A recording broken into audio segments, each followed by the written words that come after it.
نحمده ونصلي على رسوله الكريم اما بعد فاعوذ بالله من الشيطان الرجيم بسم الله الرحمن الرحيم رب اشرح لي صدري ويسر لي امري واحلل عقدة من لساني يفقهوا قولي۔ نبی کی بیویوں سے اگر تمہیں کچھ مانگنا ہو تو پردے کے پیچھے سے مانگا کرو، پردے کے پیچھے سے۔ جی ہاں، مردوں کو یہ حکم دیا کہ سامنے سے نہیں، بغیر حجاب کے نہیں، حجاب کے پیچھے سے۔ کیوں حجاب؟ کیوں؟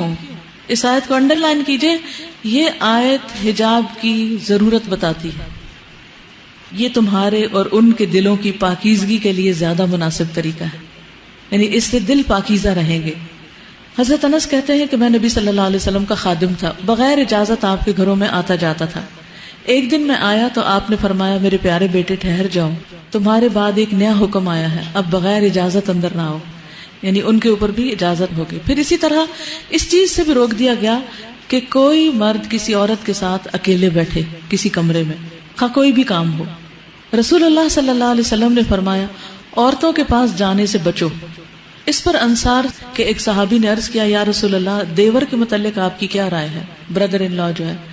آپ نے فرمایا دیور یا سسرالی رشتہ دار تو موت ہے، یعنی یہ نہیں کہ سب گھر والے چلے جائیں اور دیور بھابھی اکیلے گھر میں رہ جائیں، یہ پسندیدہ نہیں۔ رسول اللہ صلی اللہ علیہ وسلم نے ممبر پر کھڑے ہو کر علل اعلان سب کو فرمایا کوئی آدمی آج کے دن کے بعد کسی عورت کے پاس جس کا شوہر موجود نہ ہو نہ جائے، یعنی ہسبینڈ کی ایبسنس میں کوئی مرد کسی عورت کے پاس نہ جائے۔ ہاں اگر اس کے ساتھ ایک یا دو آدمی ہو تو پھر حرج نہیں، کیونکہ بعض اوقات کام ہوتا ہے، ضرورت ہوتی ہے، بعض اوقات میڈیکل ریزنز ہوتی ہیں، بعض اوقات کورٹ کے مسائل ہوتے ہیں، یا کوئی بزنس ہوتا ہے جس میں مشورہ مشاورت کی ضرورت ہوتی ہے۔ تو ایسی صورت میں کیا حکم ہے کہ اگر ضرورت پڑے مرد کی کسی عورت سے بات کرنے کی یا اس سے کوئی کام ہو تو دو تین مرد اور بھی ساتھ ہوں، اکیلی عورت نہ ہو۔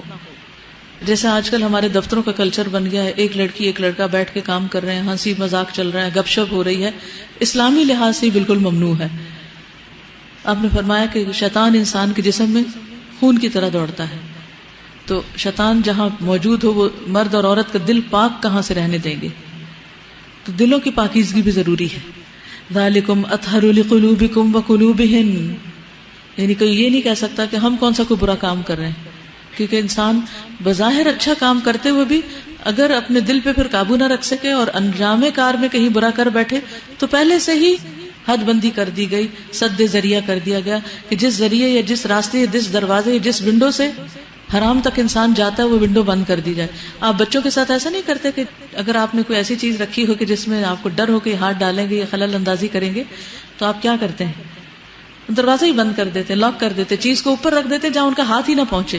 تو یہی چیز یہاں کی گئی ہے کہ چیز کو دور کر دو تاکہ پریشانی نہ اٹھانی پڑے۔ اگر ازواج مطہرات کے دلوں کی پاکیزگی کے لیے زیادہ بہتر ہے تو پھر عام لوگوں کی دلوں کی پاکیزگی کا کیا حال ہوگا؟ کیا عام لوگ ان سے زیادہ پاکیزہ ہیں؟ تو پردے کا اصل مقصد کیا ہے؟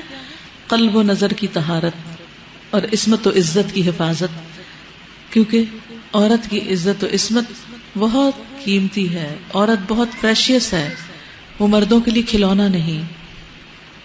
میری بیٹیاں جب چھوٹی تھی اور ان کو میں نے حجاب کروانے کے لیے کہا تو میں نے ان کو ایک مثال دی کہ جیسے سویٹ چیز کے اوپر مکھیاں آتی ہیں تو اگر مکھی کو بیٹھنے دیا جائے تو کیا ہوگا؟